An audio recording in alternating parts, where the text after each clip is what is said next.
devant le Seigneur, si vous voulez bien, nous allons lire un passage ce soir dans les Saintes Écritures, dans l'Épître aux Éphésiens, au chapitre 5. Deuxième partie, donc, du message « Invoque-moi ». Deuxième partie du message « Invoque-moi ». Et nous allons dans Éphésiens, chapitre 5, et nous allons lire un court passage ici, où l'apôtre Paul, donc, nous renseigne. Au verset 15, et nous lirons jusqu'au verset 21. « Prenez donc garde de vous conduire, votre conduite, votre attitude. Prenez garde de vous conduire avec circonspection. » Qu'est-ce que ça veut dire? Ça veut dire en faisant très attention. Non comme des insensés, des fous, des folles, mais comme des sages. Rachetez le temps, car les jours sont mauvais. C'est pourquoi ne soyez pas inconsidérés, mais comprenez quelle est la volonté du Seigneur. Ne vous enivrez pas de vin ou de bière, c'est de la débauche. Soyez au contraire, le contraire, remplis de l'Esprit. Et là on nous dit comment être rempli de l'Esprit. Verset 19. Entretenez-vous par des psaumes, par des hymnes et par des cantiques spirituels, chantant et célébrant de tout votre cœur les louanges du Seigneur. Rendez continuellement grâce pour toutes choses à Dieu le Père, au nom de notre Seigneur Jésus-Christ, vous soumettant les uns aux autres dans la crainte de Christ. Amen. Merci Seigneur de cette espérance glorieuse que tu as mise dans nos cœurs. Nous sommes sur le champ de bataille, ici-bas sur cette terre. Et nous sommes, Seigneur Jésus, tes soldats. Nous te bénissons car nous voulons être de bons soldats. Nous te demandons, Seigneur, de nous armer avec la prière. Aide-nous à comprendre cet élément de force. Aide-nous à comprendre, Seigneur, et avancer ce bélier, Seigneur, puissant contre les murailles sataniques. Nous voulons nous emparer des forteresses diaboliques. Nous voulons, Seigneur, te servir avec joie et marcher, Seigneur, en victorieux. Bénis abondamment ces instants, la réflexion de nos cœurs, que nous comprenions, que nous réalisions la force, la puissance, l'autorité de la prière, d'une vie, Seigneur, de prière, passée, Seigneur, à ton écoute, à tes pieds, recevant tes instructions et obéissant à tes ordres, dans le nom puissant de Jésus, notre seul Sauveur et le Maître de l'univers, au nom de Jésus. Amen. Et tout le peuple dit Amen. Alléluia. On peut s'asseoir, frères et sœurs, chers amis. Alléluia. Gloire à Dieu. Nous avons vu ce matin, évidemment, comment le Seigneur nous demande, et par rapport dans le psaume 50, où il est dit, invoque-moi au jour de la détresse, je te délivrerai et tu me glorifieras. Je te délivrerai et tu me glorifieras. La condition, c'est conditionnel, invoque-moi. Invoque-moi, parle-moi, élève ta voix, exprime donc des choses de ton cœur. Et l'apôtre Paul, particulièrement, évidemment, donc, si on étudie les épîtres de l'apôtre Paul, eh bien, il nous montre, comme lui-même étant un homme de prière, il nous donne, évidemment, donc, des conseils sur, justement, la prière. Et il nous donne particulièrement 3 conseils. Paul nous dit que la prière est une adoration. La prière, quand je prie devant le Seigneur, quand je parle à Dieu, en même temps, je l'adore. Alléluia. Rappelez-vous cet homme qui s'est présenté alors que les portes étaient barrées et qu'il a dit « Touchez-moi ». Comment a-t-il fait pour passer au travers des portes? Tout était barré, tout était enchaîné et il se présente. Et Thomas, qui n'était pas là la semaine auparavant, va tomber aux pieds de Jésus et va dire à cet homme « Mon Seigneur et mon Dieu ». Mon Dieu, Jésus est Dieu, alléluia. Et Jésus n'a pas dit non, je suis pas Dieu, ou je suis un sous-Dieu, ou je suis simplement un homme ou un grand homme. Non, Thomas, je suis pas Dieu. Jamais nous lisons dans les Écritures que Jésus a repoussé donc ce qui lui était dit. Quand Thomas a dit « Mon Seigneur et mon Dieu », il était le Seigneur et il était Dieu. Alléluia, alléluia, que Dieu soit béni. La prière est une adoration. Nous adorons le Seigneur par des chants. Quand nous chantons, alléluia, je peux chanter, je dirais machinalement, tout ça, et je n'adore pas. Mais je peux chanter d'une autre façon, d'une autre manière, en adorant le Seigneur, en réfléchissant aux paroles, en entrant dans cette adoration, cette louange, où je dors le Seigneur, où je le bénis avec mon esprit et avec sincérité, avec vérité. Le Seigneur cherche de véritables adorateurs, pas de faux adorateurs, de véritables, qui l'adorent en esprit et en vérité. En vérité. Amen. La prière est tout d'abord une adoration. Nous rendons grâce à Dieu. Nous exaltons son nom. Nous élevons le nom de Jésus. La prière aussi, nous dit Paul, est une intercession. Intercession. Ça veut dire je me place au milieu. Je me place au milieu, j'intercède pour quelqu'un, pour une situation. Et là, donc, je prie. Et la Bible déclare que nous devons tout d'abord prier les uns pour les autres. Et parfois même, il arrive que nous ne savons même pas quoi dire au Seigneur.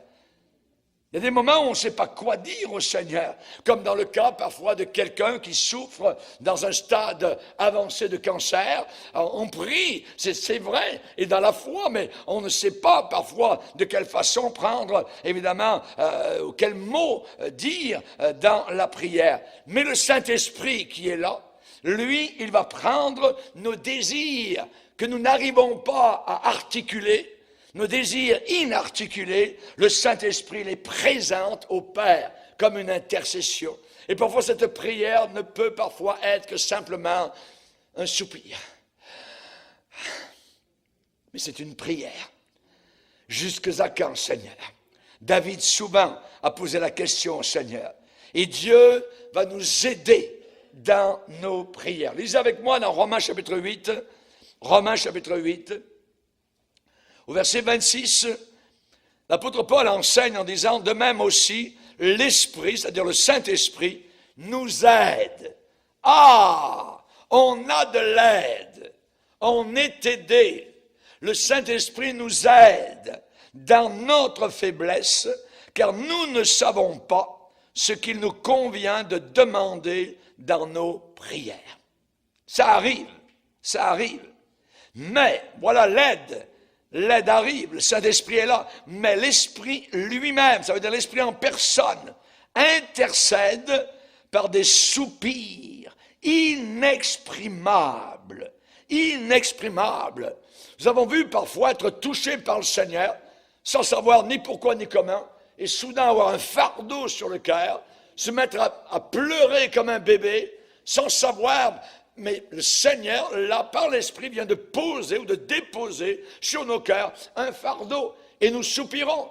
Le fardeau, il peut se trouver, le problème peut se trouver en Europe, peut se trouver à Marseille, peut se trouver à Kinshasa, peut se trouver à Moscou. On ne le sait pas. Dieu sait ce qui se passe autour de la terre. Mais il a trouvé bon de poser ce fardeau sur notre cœur. Et l'Esprit lui-même, en nous, intercède par des soupirs inexprimables. Je me rappelle le cas justement d'un missionnaire qui était revenu donc au pays et il y avait une dame avant son départ pour le champ de mission qui avait dit, eh bien pasteur, je vais prier pour vous tous les jours. Et cette dame-là, donc, lorsque le missionnaire est revenu en furlough, en congé, elle lui a montré son carnet de prière. Tel jour, ce qui se passait, donc, elle priait vraiment pour ce missionnaire. Et un jour, donc, elle dit, à telle heure, dans la nuit, j'ai été réveillée et j'ai eu un fardeau, je ne savais pas pourquoi. Et le missionnaire a dit, j'étais en très grand danger durant cette période-là, et il est fort possible que vos prières m'ont sauvé. Un très grand danger que je vivais. Chers amis, le Seigneur qui connaît tout ce qui se passe autour de la planète Terre, eh bien, sait dans quel vase il va pouvoir intercéder par son Saint-Esprit pour un certain sujet, pour une certaine difficulté. Et la Bible dit, l'Esprit lui-même, le Saint-Esprit en personne, intercède par des soupirs inexprimable. Si un jour, en pleine nuit, vous êtes réveillé et vous avez un fardeau sans savoir pourquoi, levez-vous, mettez-vous à genoux, priez, allez de long en large dans votre maison, tout ça, et simplement priez le Seigneur jusqu'à ce que le fardeau disparaisse. C'est arrivé souvent, où le Seigneur donc a pu comme cela utiliser des personnes dans la prière. Et la Bible dit que celui qui sonde les cœurs connaît quelle est la pensée de l'Esprit, parce que c'est selon Dieu qu'il intercède en faveur des saints. Alléluia. Des choses mystérieuses, mais des choses réelles, où l'Esprit de Dieu nous utilise notre personne pour prier. Et c'est ce que Paul donc enseigne. La prière est tout d'abord une adoration, la prière est ensuite une intercession, où là on est en train d'intercéder, de prier, tout ça. Et je répète que Dieu nous aide dans nos prières. La Bible dit que Jésus-Christ est mort, bien plus que cela. Il est ressuscité. Et qu'est-ce qu'il fait? Eh bien, il est à la droite de Dieu maintenant et il intercède pour nous. Alléluia! Si nous ne sommes pas tombés dans le piège, c'est peut-être parce que la prière de Jésus a été efficace puissamment. Amen. Alléluia. Nous avions un piège devant nous. Nous avions quelqu'un qui se préparait à nous tendre, je dirais, quelque chose. Et voilà que on a passé à côté. Possiblement parce que la prière de Jésus a été là. Amen. La prière du Seigneur. Que Dieu soit béni. Dieu nous aide. Christ soutient notre vie de prière lorsque nous les présentons en son nom. Amen. Et la Trinité joue un rôle prépondérant donc dans la prière.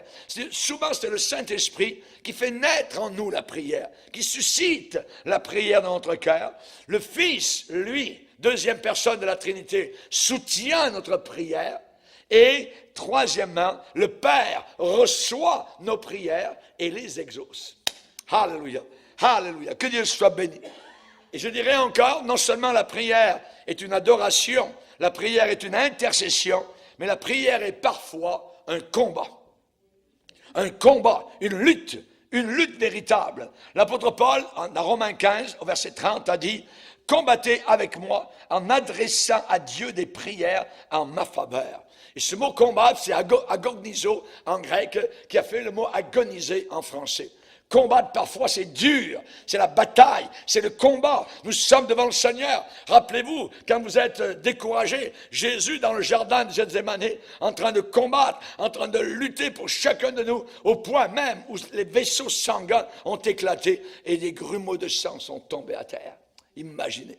La puissance du combat. Amen. Évidemment, donc, ça arrive assez régulièrement. Et Paul a demandé à ses amis d'agoniser avec lui dans la prière. Lui-même priait jour et nuit. Et il le dit à Timothée, il a incité les autres à prier sans cesse, à être tout le temps dans un état de prière. Amen. Un état de veille, un état de vigile où nous sommes devant le Seigneur. Paul a parlé d'un homme qui était avec lui donc à Rome dans son temps d'emprisonnement. C'était un gars qui venait de Colosse et lorsque Paul a écrit une lettre aux Colossiens, il leur a dit Épaphras, qui est l'un des vôtres, ne cesse de combattre pour vous dans ses prières. Il n'arrête pas de combattre pour vous dans ses prières. Alléluia. Gloire à Dieu. Vous vous rappelez lorsque l'apôtre Pierre, le pasteur Pierre, était en prison à Jérusalem, il était sur le point d'être décapité parce que Hérode avait déjà auparavant fait décapiter un autre homme de Dieu qui s'appelait Jacques. Et maintenant, c'était le tour donc normalement de Pierre. Et Pierre était en prison, attendant évidemment donc sa sentence. Et l'Église, il est dit à Jérusalem, ne cessait, n'arrêtait pas d'adresser pour Pierre, en faveur de Pierre, des prières à Dieu. Alléluia. Et vous connaissez la suite, évidemment, tout d'un coup, toc, toc, toc, toc, à la porte, et une jeune fille du groupe de jeunesse de l'église de Jérusalem s'en va vers le Judas de la porte, regarde, et c'est l'apôtre Pierre. Elle le referme, elle court à l'intérieur. Pierre est ici. Ouais, non, t'es folle. Voyez, ils étaient en train de prier pour que Pierre sortent de prison, quelque chose. Pierre sort effectivement de prison. Dieu envoie un ange, donc, pour le secouer, lui dire de s'habiller, de se lever. Ça veut dire qu'il dormait tranquillement, voyez. Et là, il sort devant les gardes et il arrive dans la rue. Et là, il se regarde et voyons, c'est du réel, je ne suis pas en train de rêver. Et là, il se dirige où? Évidemment, à l'église. Et là, ils sont en train de prier pour lui. Alléluia, gloire au Seigneur. Dieu a déjà répondu à la prière. Amen. La prière est très importante. Ce que je veux vous dire, c'est que si parfois il y a des moments difficiles, mon frère, des moments difficiles, ma sœur, ne baisse jamais les bras. Ne baisse pas les bras. Ne jette pas la serviette. Voyez, non. As-tu un cœur lourd? Dieu dit, invoque-moi. Invoque-moi. Et tu es accablé par des tentations. Invoque-moi. Et tu es accablé par le péché. Invoque-moi, dit le Seigneur. Alléluia. L'autre jour, il y avait quelqu'un qui fait du taxi. Alléluia. Il me racontait, il était à la réunion, il dit, pasteur, il dit, j'aimerais que vous priez pour moi. C'est terrible d'être taxi aujourd'hui à Montréal. C'est tout ce qu'on voit au travers de la semaine. Et le diable me tente par rapport, évidemment, à tout ce que je vis, tout ce que j'embarque, donc dans mon taxi, tout ça. Et je me dis, il y a une chose que tu dois faire, mets la parole de Dieu dans ton cœur. La parole dans ton cœur. La Bible déclare qu'aucune tentation ne vous est survenue qui ne soit pas humaine. C'est humain. Il n'y a aucune tentation qui est surhumaine. Mais Dieu, qui est fidèle, ne permettra pas que vous soyez tentés au-delà de vos forces. Il ne permettra pas. Mais avec la tentation, avec l'épreuve, la difficulté, il va ouvrir une porte, un chemin, pour que tu puisses la supporter. Notre Dieu est tout-puissant. Amen. Ça n'a pas changé, les mêmes péchés de passion, les péchés de sexualité, de convoitise, depuis Noé, c'est la même chose. Et le diable, il amène toute sa marchandise à chaque génération. Voyez.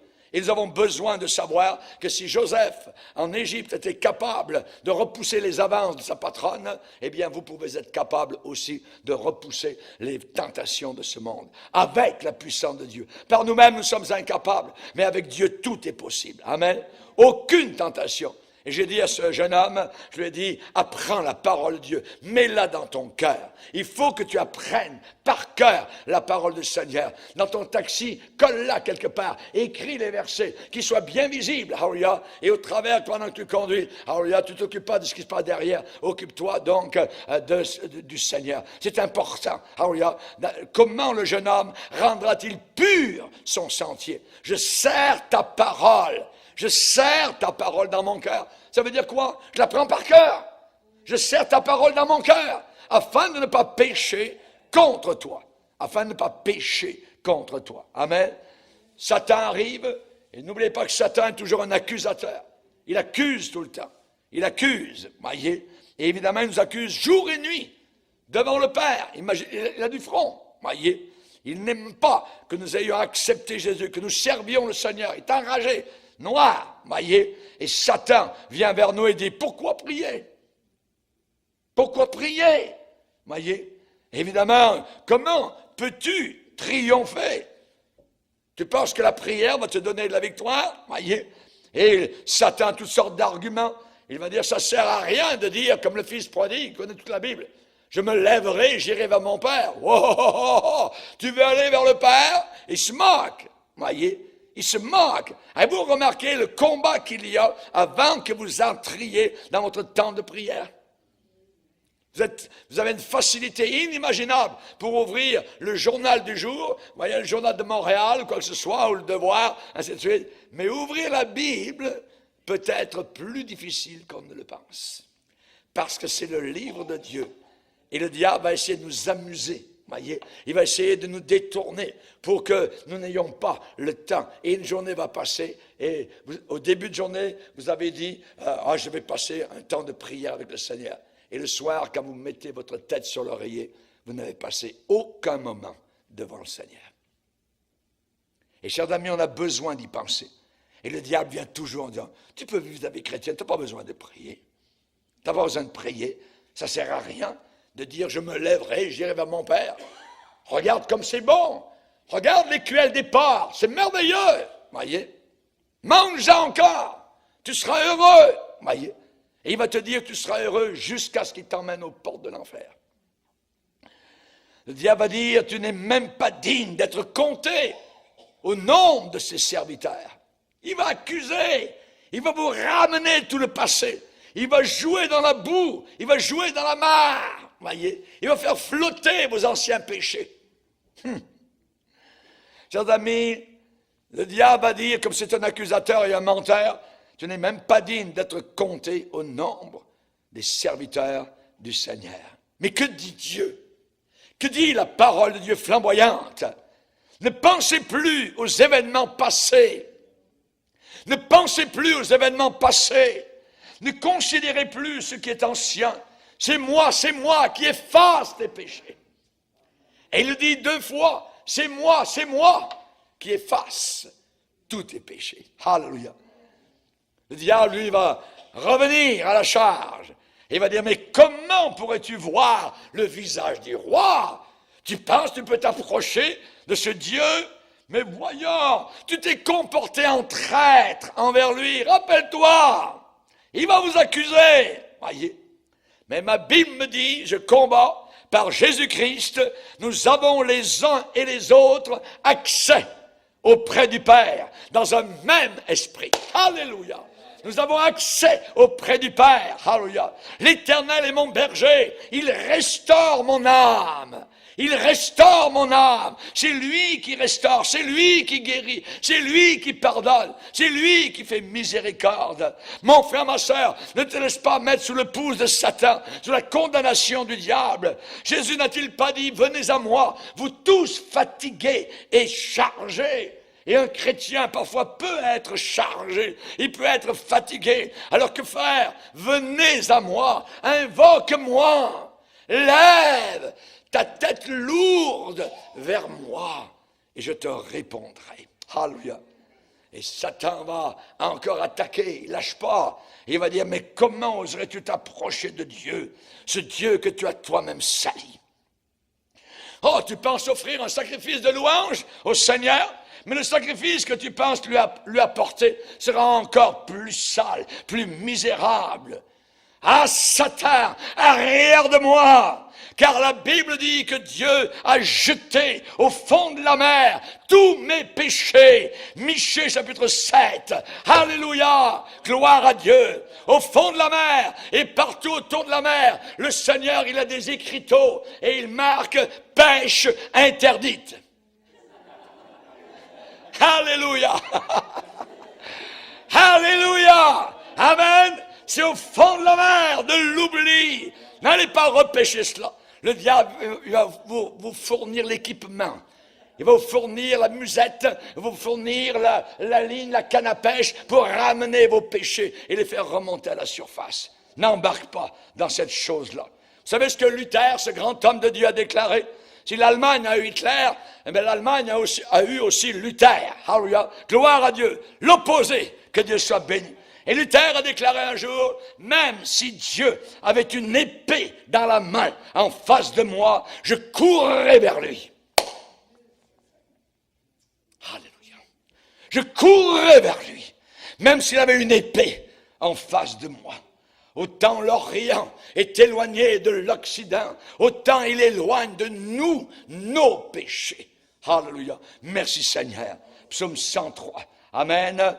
On nous a commandé de prier. Invoque-moi, invoque-moi. Sinon, nous serons tentés à baisser les bras au travers de l'épreuve. Quand Dieu m'adresse un ordre, qu'est-ce que je vais faire? Je vais me traîner. Je vais me traîner vers lui. En dépit de mon indignité, jusqu'au marchepied de la grâce. Je me traînerai comme Méphibosheth, boitant, est venu jusque devant le trône de David, lui qui habitait Lodébar. Lodébar en hébreu, ça veut dire pas de pâturage, le désert. Il habitait à Lodébar, il se cachait là-bas, et un jour les officiers du roi David sont venus le chercher. Qui est à la porte? Méphibosheth va à la porte, il ouvre, les soldats du roi. Je suis fait, je suis pris, c'est fini. Je fais partie d'une mauvaise lignée. Mon grand-père s'appelait le roi Saül, l'ennemi du roi actuel, David. C'est David qui est sur le trône maintenant, à Jérusalem. Viens avec nous. Le roi David te demande. Son cœur se met à battre, à tambouriner dans sa poitrine. Et là, tout le long du chemin, il se dit, ce sont mes derniers jours. David va se venger. Mon grand-père a toujours voulu tuer David. Et maintenant, je fais partie de cette lignée, cette race maudite. Arrivé au palais royal, les gardes l'accompagnent. Et Méphibosheth, qui est boiteux, s'avance jusque devant le trône. Et là, il se couche devant le trône. Et il dit à David, je ne suis qu'un chien sale. Et David lui dit, relève-toi, Méphibosheth. Maintenant, tu ne retourneras plus jamais à Lodébar. Tu vas manger à ma table tous les jours de ta vie. Moi, manger à la table de David, à la table royale. David a usé de grâce. David a usé de pardon.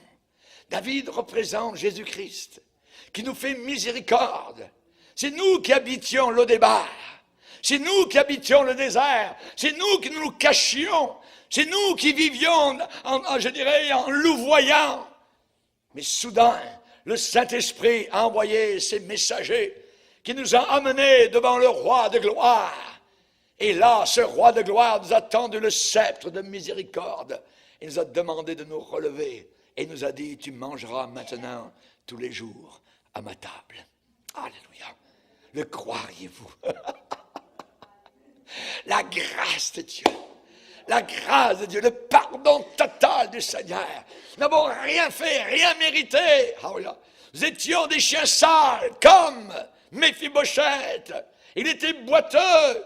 Il boitait, pourquoi? Parce que sa nourrice, un jour, alors qu'une bataille avait lieu, sa nourrice, alors qu'il était bébé, l'a pris, l'a enveloppé en vitesse, il a échappé par terre, et sa jambe a été cassée.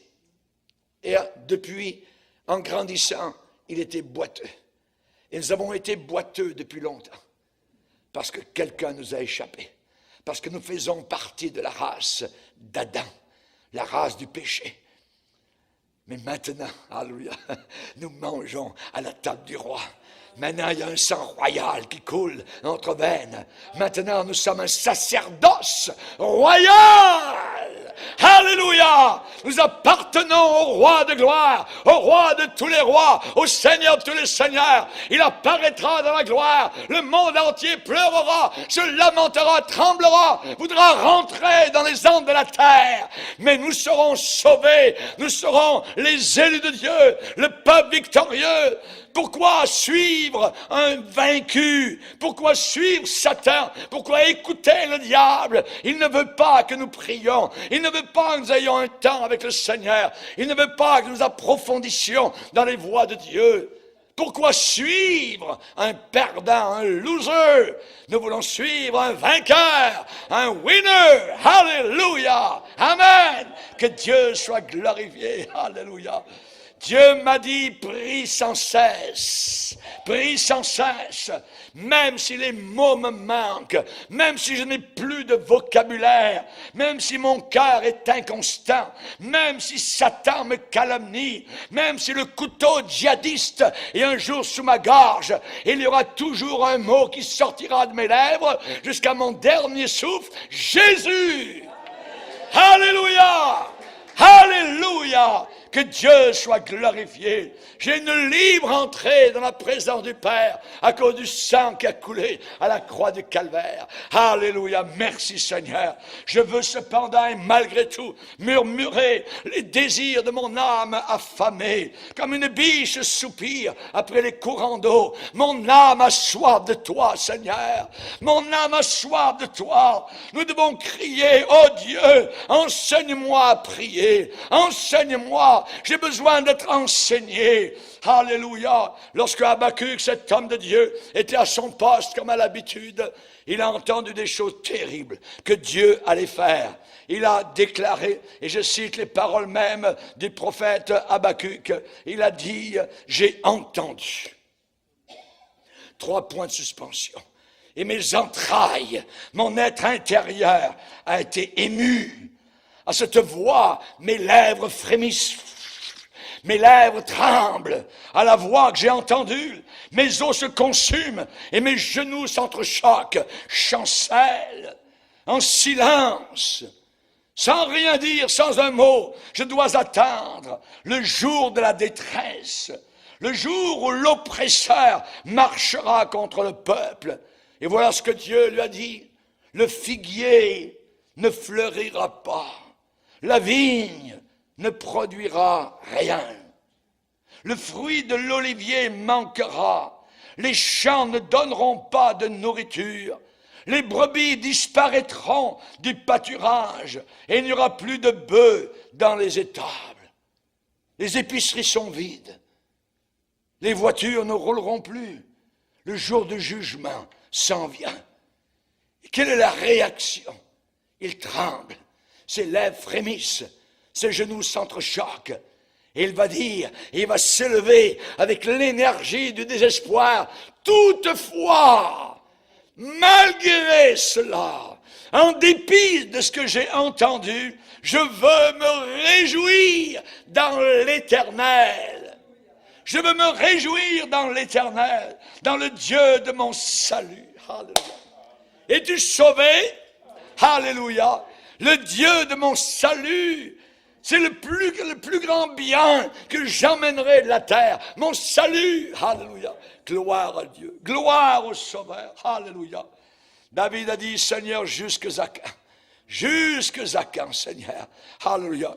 Dans le psaume 13, il va dire 4 fois cette expression, jusque à quand. Pendant combien de temps ça va durer, Seigneur? Jusque à quand, Éternel, m'oublieras-tu? Jusque à quand me cacheras-tu ta face? Jusque à quand aurai-je des soucis dans mon âme? Chaque jour des chagrins dans mon cœur?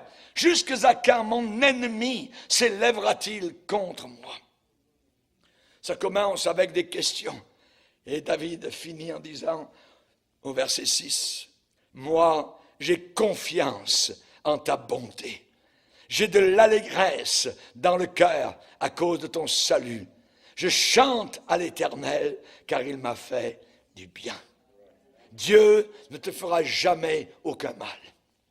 Même si tu ne comprends pas la situation dans laquelle tu te trouves, ça ne vient pas du Seigneur. Dieu ne fait aucun mal. Dieu ne nous veut aucun mal. Amen. Il nous aime. Alléluia.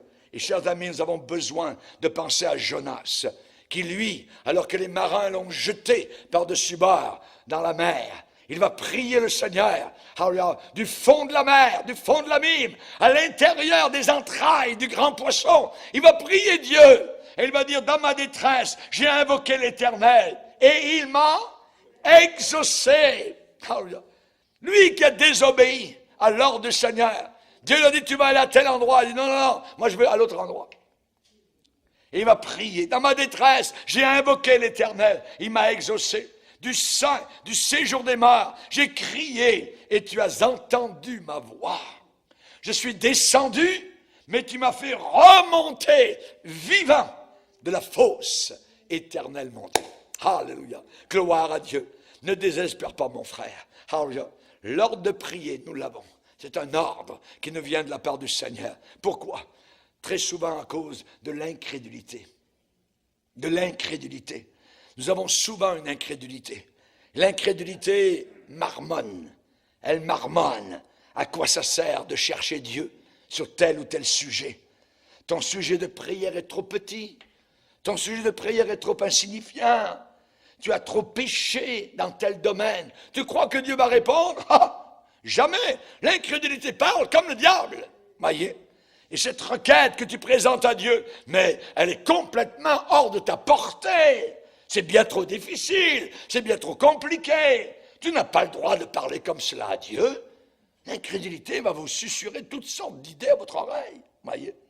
Rappelez-vous Zacharie, quand l'ange Gabriel, le grand ange, le super ange, descend du trône de la gloire et vient vers un vieillard qui a prié pour avoir un fils et il n'a jamais eu son fils. Et soudain, Gabriel lui dit, tu vas avoir un fils. Et l'ange va lui dire, tu n'as pas cru et tu vas devenir muet jusqu'à ce que la chose se réalise. Et quand le petit Jean-Baptiste est né, les lèvres du vieillard ont éclaté de joie et d'allégresse. Hallelujah. C'est mieux, évidemment, d'éclater de joie avant qu'après. Amen. Gloire au Seigneur. Hallelujah. Vous savez, il y a des insinuations pernicieuses de ce monstre de l'enfer, l'incrédulité. Rappelez-vous, à Kadesh Barnéa, les Israélites sont là et les espions arrivent et ils disent, « Oh, c'est un grand pays que Dieu nous a donné, la terre promise, c'est merveilleux, mais nous ne pourrons pas. » L'incrédulité. Et soudain, les portes se ferment. Le rideau de fer est en train de se fermer. L'incrédulité vous fermera les portes de ce que Dieu avait prévu pour vous dans votre vie. Croyez, la foi vient de ce qu'on entend. Et ce qu'on entend vient de la parole de Christ. Vous savez, la raison pour laquelle ce commandement existe, invoque-moi, évidemment, c'est valable pour toutes les situations que peut affronter un chrétien.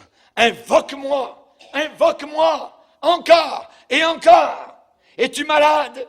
Veux-tu la guérison? Crie vers moi, je suis le grand médecin. Ton futur, es-tu inquiet? Alors ne crains rien. Ne promène pas de regards inquiets, car je suis le Dieu Tout-Puissant qui te soutient de sa droite triomphante. Alléluia! As-tu peur de faire des choses qui sont malhonnêtes aux yeux des hommes? Invoque-moi! Tes enfants, est-ce une source de tourment? Ils reviendront du pays du péché. Promesse dans Jérémie 31. Est-ce que tu ressens une douleur vive? Plus vive que la morsure d'un serpent. Invoque-moi. Est-ce que tu subis une injustice? La solitude, l'ingratitude, le rejet? Invoque-moi. Invoque-moi. Tes souffrances sont-elles aussi vives que des aiguilles et des épines? Invoque-moi. Ton fardeau peut être tellement lourd que ton dos va briser sous le poids. Invoque-moi, invoque-moi. Es-tu lié par le péché? C'est lui, Jésus, qui sauvera son peuple de ses péchés. Es-tu lié par la peur, par la crainte? La Bible dit que maintenant nous pouvons servir Dieu sans crainte. Sans crainte. C'est super, c'est formidable. Alléluia. Servir Dieu sans aucune crainte. Es-tu lié par des démons? Le Seigneur a promis que nous, les chrétiens, nous pouvons marcher sur les serpents et les scorpions. Amen. Alléluia. Élisée s'est retrouvé un jour entouré par des armées et le matin, en se levant, il a demandé à son serviteur d'aller voir par la fenêtre ce qui se passait dans la cour de la ferme où il se trouvait. Le serviteur a regardé. Il est revenu et dit, « Élisée, on est entouré par les armées. Il y a des soldats qui font la garde. On est pris, on est prisonniers. » Et Élisée a dit, ceux qui sont avec nous sont en plus grand nombre que ceux qui sont contre nous. Seigneur, ouvre-lui les yeux pour qu'il voie. Et soudain, le serviteur a vu autour de la ferme les collines qui étaient environnées par des armées d'anges, des milliers d'anges, prêts à combattre les ennemis terrestres. Chers amis, ceux qui nous entourent sont très nombreux. Nous sommes connus dans le ciel. Ceux qui sont avec nous sont en plus grand nombre que ceux qui sont contre nous. Amen. remets ton sort, ton destin à l'Éternel. Il te soutiendra et il ne laissera jamais chanceler le juste. Alléluia. Chers amis, c'est merveilleux des promesses semblables. Ce commandement, il est dans sa parole. Invoque-moi et je te répondrai. Je dois m'en réjouir. Alléluia. Ce n'est pas une charge, ce n'est pas un fardeau, c'est une joie. Invoque-moi, je te répondrai. Je vais te répondre. Voyez? Et c'est fiable, c'est immuable, inchangeable. Alléluia. Si vous voulez découvrir combien de fois dans la parole de Dieu, nous avons le commandement de prier, alors c'est un très grand nombre de répétitions de paroles telles que « Invoque-moi au jour de la détresse » ou « Répandez vos cœurs en sa présence »,« Cherchez l'Éternel tandis qu'il se trouve »,« Invoquez-le tandis qu'il est proche »,« Demandez et on vous donnera »,« Veillez et priez, priez sans cesse ». Approchons-nous donc avec assurance du trône de la grâce. Approchez-vous de Dieu et il s'approchera de vous. Persévérez dans la prière. Ah, et on pourrait en dire et en dire et en dire. Amen. Chrétiens, chrétiennes, vous ne devriez jamais vous poser la question, suis-je autorisé à prier? Alléluia. Chers amis, il y a un homme qui était un jour dans une prison. Dans son pays, il a tué des milliers de bébés. Il a adoré les démons, les astres. Il en a tiré des pronostics. Il jouait avec les serpents. Les gens le haïssaient. Il prenait les bébés et les offrait sur des autels. Ces bébés mouraient dans les cris au travers des flammes, alors qu'ils étaient offerts à Moloch, un dieu démoniaque. Et chers amis, le croiriez-vous, cet homme-là a été emmené à Babylone. On l'a mis en prison derrière des barreaux de fer. Et derrière ces barreaux de fer, un jour cet homme a plié les genoux devant le Dieu de ses pères. Et il a dit, Père, s'il te plaît, pardonne-moi, ramène-moi dans mon pays. Et le verset qui suit m'a toujours ému et touché. Et Dieu, dans le ciel, se laissant fléchir. Vous seriez-vous laissé fléchir devant un tel homme barbare, rempli de barbarisme? Eh bien, Dieu s'est laissé fléchir devant une prière honnête, une prière authentique et vraie, sincère. Et Dieu, se laissant fléchir, lui a ouvert un jour les portes de la prison et il est reparti libre et il est reparti vivre dans son pays le reste de son temps, humble, en train d'adorer le Seigneur et de regretter tout ce qu'il avait fait dans son passé. Alléluia. Que Dieu soit béni. Nous sommes devant un buisson ardent. Nous sommes, alléluia, comme Moïse, devant le buisson qui brûlait. Et Dieu lui a dit, enlève tes souliers. Alléluia. Nous sommes dans un lieu saint quand nous voyons évidemment l'amour, la miséricorde et le pouvoir du calvaire, le pouvoir de la croix, le pouvoir du sang de Jésus, capable de laver, de purifier, un nombre incalculable de péchés, d'incrédulité. Merci Seigneur. Merci Seigneur. Alléluia. Il y a tellement de commandements à notre disposition pour prier. Ces commandements sont aussi des promesses et nous devons les valider. C'est à nous de les valider. Invoque-moi. C'est un chèque en blanc. C'est déjà, la signature du Seigneur est déjà dessus. Invoque-moi, je te répondrai. Je vais te répondre. Amen. Alléluia, gloire au Seigneur. Et parfois, je dirais, nous pouvons prier directement par l'impulsion du Saint-Esprit. Amen. Ceux qui connaissent la vie intérieure me comprennent tout de suite. Parfois, il y a une prière qui monte vers le Seigneur. Alléluia. Que Dieu soit béni. Au beau milieu de vos activités, vous êtes dans un supermarché et tout ça, et vous sentez l'amour de Dieu, la compassion de Dieu. Voyez les gens autour de vous, il y a une sorte de prière qui monte en vous, parfois des larmes qui montent à vos yeux sont embués en voyant tout ce qui se passe. Ces gens autour de vous qui sont perdus, qui ne connaissent ni leur droite ni leur gauche, c'est l'Esprit de Dieu qui est en train, au travers de vous, d'intercéder. Soudain, parfois, ça peut être un besoin pressant. Un besoin très pressant, et vous roulez assez vite dans votre voiture parce que vous voulez arriver à la maison pour juste faire une chose, aller dans votre chambre, fermer la porte et être devant le Seigneur. Parce qu'il y a quelque chose qui est là, il y a une prière, il y a un mouvement du Saint-Esprit qui est sur votre cœur. L'Esprit pose sur vous donc je dirais, le goût de prier le Seigneur et de le chercher. Vous devez impérativement prier. Alléluia. Et là, au début, peut-être, vous ne faites pas trop attention à cette poussée-là, mais finalement, cette inclinaison revient encore. L'Esprit revient à la charge. Alléluia. Et l'Esprit est en train de dire, retire-toi, mets-toi à l'écart pour prier. Mets-toi à l'écart pour prier. Ça peut être dans une toilette quelque part, dans un bureau, quoi que ce soit. Vous avez besoin de prier, d'être devant le Seigneur. Parce qu'il y a quelque chose, il y a un fardeau. L'Esprit nous aide par des soupirs inexprimables. Amen.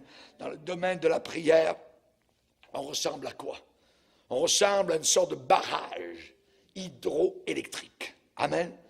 Et vous savez qu'il y a beaucoup d'énergie au travers d'un barrage lorsqu'il est rempli d'eau. Un barrage qui est vide, il n'y aura pas d'électricité. Les turbines ne fonctionneront pas. Voyez, très peu d'énergie lorsque l'eau est basse dans le réservoir.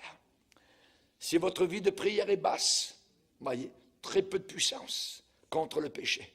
Très peu de puissance chrétienne. Nous ressemblons à un barrage. Nous ressemblons aussi à un voilier sur la mer. Et le voilier sur la mer avance très très bien quand ses voiles sont bien dressées dans un vent qui est favorable. Ça roule très vite, voyez. Et ça avance au contraire très difficilement quand les alizés et les vents s'affaiblissent. Et cela représente le Saint-Esprit. Le vent de l'Esprit doit nous gonfler à bloc. Amen. Alléluia. Alors il faut lever, évidemment, donc, notre vie de prière. Nous levons les voiles. Amen. Ton voilier est-il dévoilé? Ou bien est-il avec des voiles qui montent là-haut jusqu'au sommet du mât, gonflés par le vent du Saint-Esprit? Là, tu avances. Amen. Barrage, beaucoup d'eau, peu d'eau. Voilier, les voiles qui flottent, pas de vent. Ou les voiles remplies des alizés du Saint-Esprit, ou alors nous pouvons ressembler à Moïse, les bras levés, et la victoire est certaine dans la vallée. Les bras baissent, et c'est la défaite. L'ennemi a le dessus. Et nous avons besoin, évidemment, donc, de penser à tout cela. Dès le moment où Dieu nous pousse particulièrement à prier, nous devons redoubler de diligence. La Bible dit, ayez du zèle. Romains 12, verset 11. Ayez du zèle et non pas de la paresse. Soyez fervents d'esprit.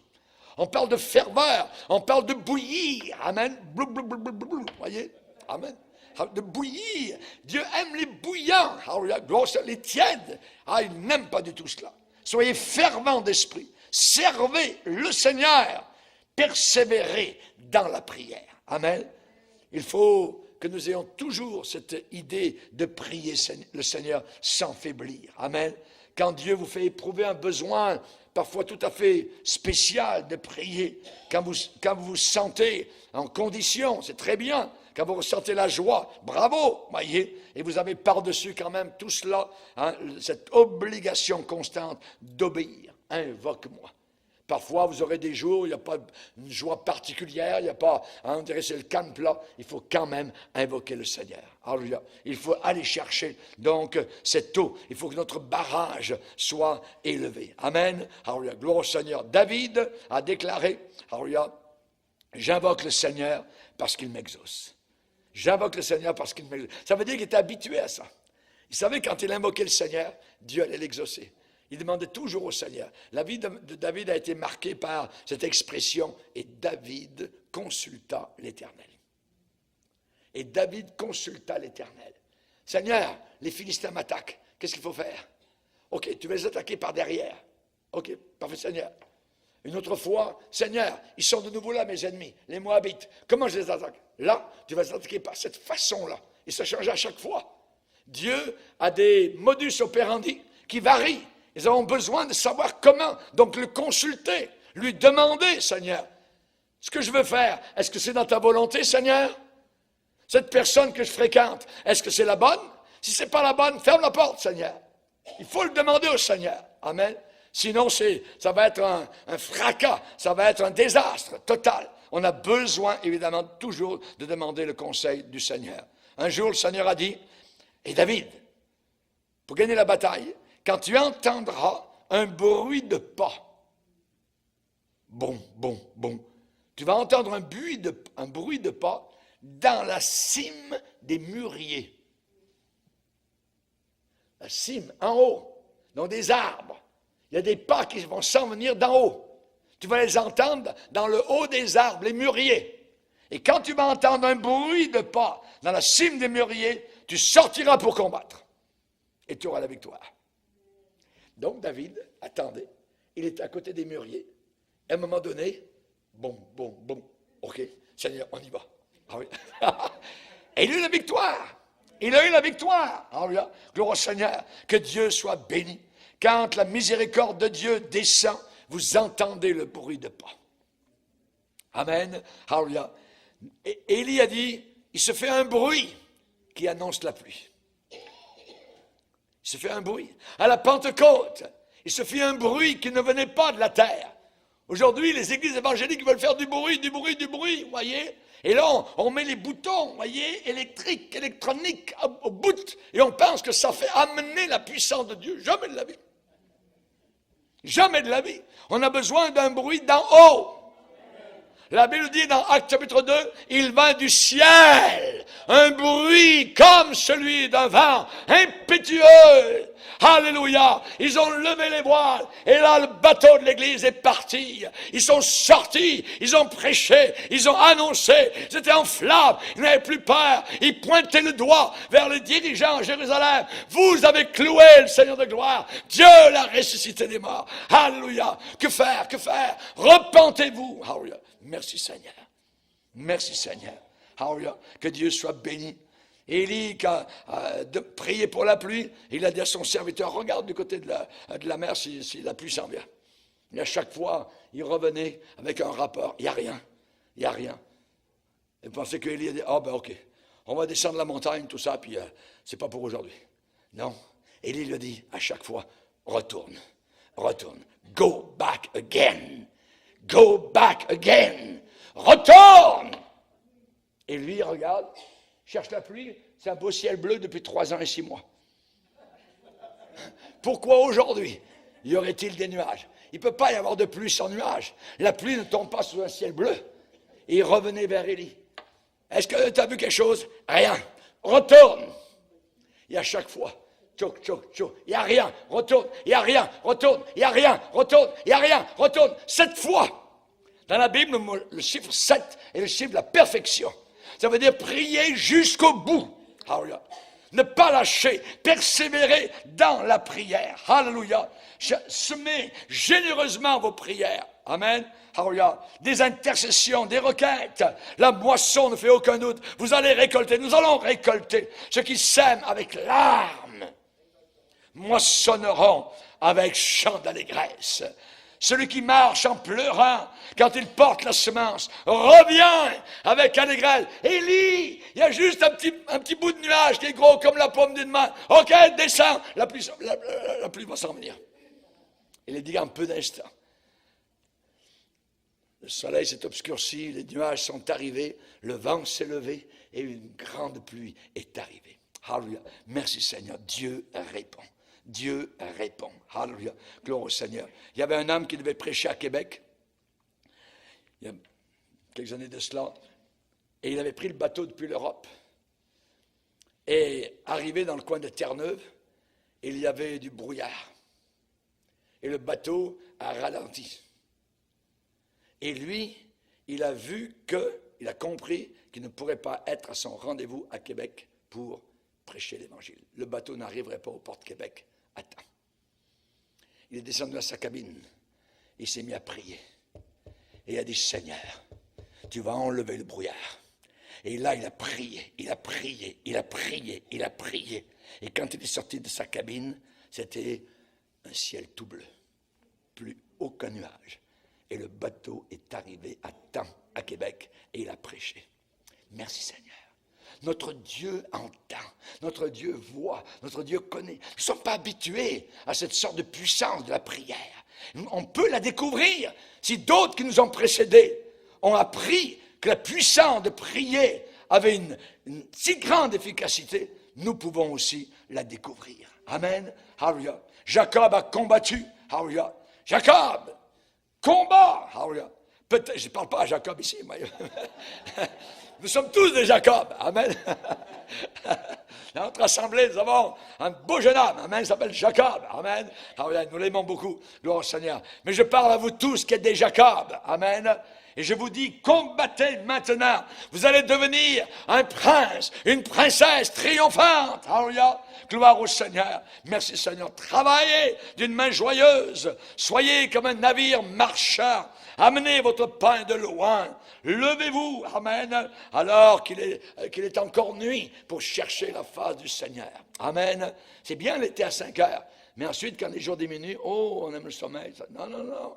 C'est l'horloge. Amen. Ça dit, lève-toi. Amen. Ton rendez-vous avec le Seigneur. Nous avons des frères en Asie, en Afrique, qui se lèvent depuis des années. Amen. La nuit, de très bonne heure le matin. Alors, je les ai vus quand j'étais en Afrique.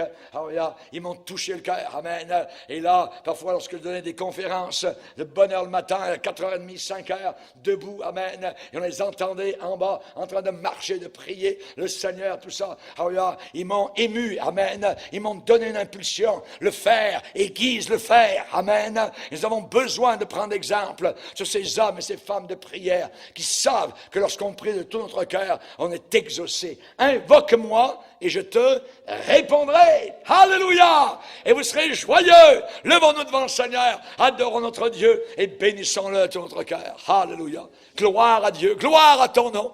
Alléluia. Notre Sauveur, nous voulons te bénir et t'adorer, Seigneur. Tu es à la hauteur de tes promesses, Seigneur. Ce que tu dis, tu l'accomplis. Tu réalises ce que tu promets, Seigneur. Alléluia. Tes promesses sont oui, oui et amen. En Jésus-Christ, ton Fils. Alléluia. Aide-nous, Seigneur, à comprendre la puissance de la prière. Aide-nous à repousser les attaques de l'accusateur, Satan, de l'incrédulité qui parfois est au fond de nos cœurs. Oh, merci, mon Père. Merci, Seigneur. Aide-nous à croître, à grandir, à aller de l'avant, à progresser, Seigneur. Alléluia. Oh, à toi toute la gloire. Dans le nom de Jésus. Amen et amen. On va louer le Seigneur, on va le bénir en terminant. Alléluia.